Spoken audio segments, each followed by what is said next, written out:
ইসলাম দুটো জিনিসের সমন্বয়ে গঠিত।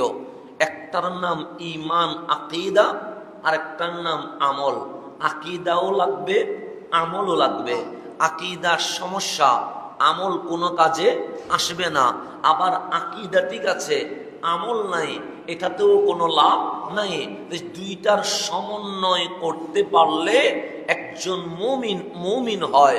সেই জন্য আমার রাসূল সাল্লাল্লাহু আলাইহি ওয়াসাল্লাম নামাজ, রোজা, হজ, যাকাত এই সব আমলের আলোচনার আগে আকীদা, ঈমানের আলোচনা করেছেন।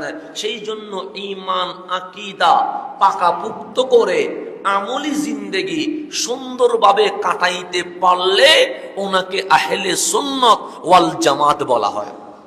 আকীদার অনেক শাখা আছে, যেমন আল্লাহ নিয়ে আপনার বিশ্বাস কি হবে, এটা একটা শাখা। রসুল নিয়ে আপনার আকীদা কি হবে, এটা একটা শাখা। সাহাবায়ে কেরামের ব্যাপারে আপনার অভিমত কি হবে, এটা একটা শাখা। আহলে বাইতে রসুল নবী পরিবার নিয়ে আপনার স্টেপ কি হবে, এটা একটা শাখা। আমার মা বাবার সাথে, আমার মুরব্বীর সাথে, আমার শিক্ষকের সাথে, আমার উস্তাদের সাথে আমার আচরণ কি হবে, এটাও একটা শাখা। আউলিয়া কেরামের পথ মত নিয়ে আমার পর্যালোচনা কি হবে, এটাও আকীদার শাখা।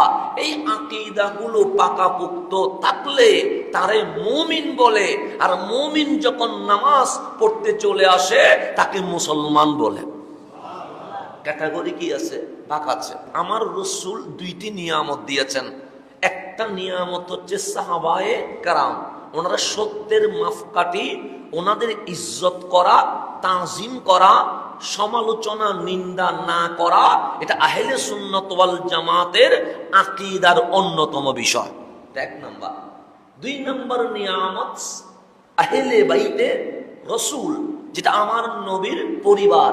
এই নবীর পরিবারকে মুহাব্বত করা, ভালোবাসা, এটা ঈমানের অংশ। এখানে সমস্যা হলে ঈমানের ভেতরে ভেজাল হয়ে যাবে। এখন আসেন আমরা অমুক তমুক না বলে ডাইরেক্ট কোরআন সুন্নাহ থেকে আলোচনা করলে আমাদের জন্য সুবিধা হবে, বুঝতে সুবিধা। কারণ ওই মাহফিল আমার করার দরকার নাই যেই মাহফিল আমার রসুল করে নাই।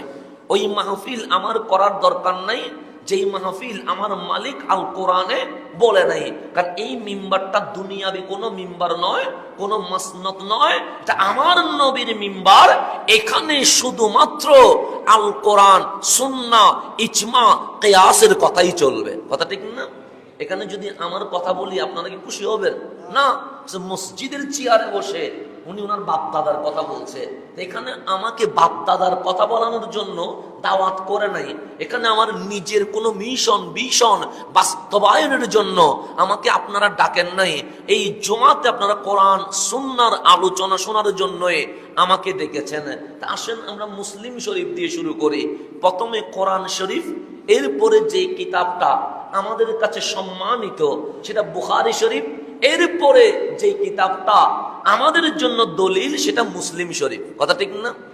মুসলিম শরীফ এটা মানতে আমাদের কোনো সমস্যা আছে?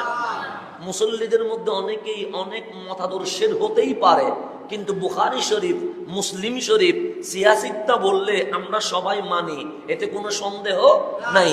হাদিস বর্ণনা করছেন আম্মা জান আয়েশা সিদ্দিকা তাহেরা রাদিয়াল্লাহু তাআলা আনহা, যিনি বলছেন উনিও দামি, কিতাব যেটার রেফারেন্স দিলাম সেটাও দামি। তো উনি বলছেন ক্বালাত খারাজান নবিয়্যু সাল্লাল্লাহু আলাইহি ওয়াসাল্লাম গাদাতান, কামলিওয়ালা নবী ফজর পরে ঘরে আসলেন, আবার ঘর থেকে বের হলেন। গাদাতান মানে ভোরবেলা, সকালবেলা। কি অবস্থায় ছিলেন? আলাইহি মিরতুন মুরাহহাল মিন শারি আসওয়াদা, আমার কামলিওয়ালা নবীর গায়ে একটা কারুকার্যে খচিত কালো চাদর পরানো অবস্থায় ছিল। তার মানে তখন শীতকাল ছিল, যার কারণে রসুলে আরবির গায়ে একটা কি ছিল? চাদর। চাদরটা কি কালারের? কালো কালারের, সেটা এমনি শুধু কালো নয়, এখানে কারুকার্য করা আছে। তো এটা গায়ে দিয়ে আমার রসুল বের হয়ে গেলেন। তো আম্মা জানদের সুন্নত ছিল, মানে রসুলের বিবিগণদের সুন্নত ছিল, রসুলে আরবি যখন বের হতেন দরজা খুলে দিতেন। আমার কামলিওয়ালা বের হচ্ছে আর ওনারা তাকিয়ে থাকতেন, যতদূর দেখা যায় আমার রসুলকে দেখে থাকতেন। যখন আর দেখা যায় না আস্তে করে দরজা বন্ধ করে দিতেন। তো আম্মা জান আয়েশা সিদ্দিকা তাহেরা উনি বলছেন, রসুল যখন বের হচ্ছে আমি দরজাটা খুলে আমি পর্দার অন্তরায় দাঁড়িয়ে আছি, আমার রসুলকে কতটুকু দেখা যায় সেই পরিমাণ দেখার জন্য অপেক্ষমান আছে। রসুল আরবি কয়েক কদম গেলেন, সে ফাজ্জাল হাসান ইবনু আলী রাদিয়াল্লাহু তাআলা আনহুমা, আমি দেখলাম 3-4 কদম যেতে দেরি আমার নবীর নাতি হাসান ইবনে আলী রাদিয়াল্লাহু তাআলা আনহু নবীর কাছে তাশরীফ আনলেন। ফাআদখালাহু, আমার রাসূল আর দেরি করেন নাই, যেই চাদর ছিল হাসানকে দ্রুত চাদরের ভেতরে নিয়ে নিয়েছেন। তার উপর বলছেন সুম্মা জাআল হুসাইন রাদিয়াল্লাহু তাআলা আন, এরপর দেখলাম ইমাম আলী মাকাম ইমাম হুসাইন আসলেন, সে ফাদাখালা মাআহু, ওনাকেও আর চাদরের বাইরে রাখেন নাই, কামলিওয়ালা ওনারেও চাদরের ভেতরে নিয়ে নিলেন। তার উপর বললেন সুম্মা জাআত ফাতিমাতু রাদিয়াল্লাহু তাআলা আনহা, এরপর হাসান হুসাইনের আম্মা জান ফাতিমাতু জাহরা রাদিয়াল্লাহু তাআলা আনহা তাশরীফ আনলেন। ফাআদখালাহা, আমার রাসূল ওনাকেও আর চাদরের বাইরে রাখলেন না, ওনাকেও চাদরের ভেতরে নিয়ে নিলেন। সুম্মা জাআ আলীউন রাদিয়াল্লাহু তাআলা আন, হায়দার কাররার হযরতে মাওলা আলী কাররামাল্লাহু ওয়াজহা উনিও আসলেন। ফাআদখালাহু, আমার রাসূল ওনাকেও চাদরের ভেতর নিয়ে নিলেন। এখন চাদর আছে একটা, মাঝখানে রহমতুল লিল আলামিন, ডানে ইমাম হাসান, বামে ইমাম হুসাইন, সামনে আম্মা জান ফাতেমা, পিছনে হযরতে আলী কাররামাল্লাহু ওয়াজহা। এক চাদরের ভেতরে 5 জন ঢুকে গেছে। কয়জন? এই 5 জনকে আমরা বলি পাঞ্জাতন। কি বলি? পাঞ্জাতন আমার বাবার আপনার দাদার বানানো কোন শব্দ নয়, এটা মুসলিম শরীফের হাদিস থেকে পড়া। এই 5 জনকে চাদরে নিয়ে সুম্মা ক্বালা, আম্মা জান আয়েশা বলছে, এরপর রাসূল আরবি বলছেন, ইন্নামা ইউরিদুল্লাহু লিইয়ুযহিবা আনকুমুর রিজসা আহলাল বাইত ওয়া ইউতাহহিরাকুম তাতহীরা। মাওলা তুমি বলেছো, হে আহলে বাইত, তোমাদেরকে আমি আল্লাহ পুত পবিত্র রাখবো, সকল নাপাকি, সকল গুনাহ, সকল পাপ, সকল অপরাধ থেকে মুক্ত রেখে ইউতাহহিরাকুম তাতহীরা, তোমাদেরকে পুত পবিত্র রাখার দায়িত্ব আমি আল্লাহ নিজেই নিয়ে নিয়েছি।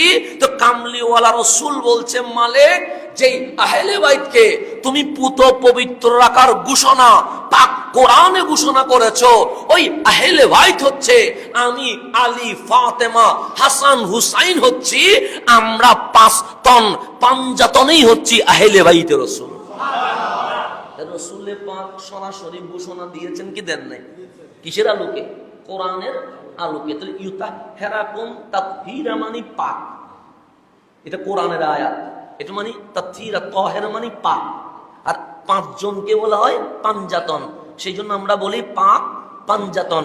পাক নিলাম কোরআন থেকে, পাঞ্জাতন নিলাম হাদিস থেকে। তাহলে আহলে সুন্নাত ওয়াল জামাতের যেই শব্দ, এটা কি কোনো মানুষ থেকে বানানো না, এটা কোরআন সুন্নাহ থেকে এইভাবে করে মণিমুক্তা ওলামায়ে কেরাম আহরণ করেছেন।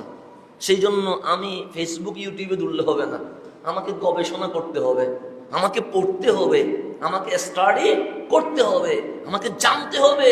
না হলে আসল জিনিস গোপন করে আপনাকে প্লাস মাইনাস বুঝিয়ে দিয়ে অনেকেই ঈমান চুরি করবে। সেজন্য আমাদেরকে সাবধান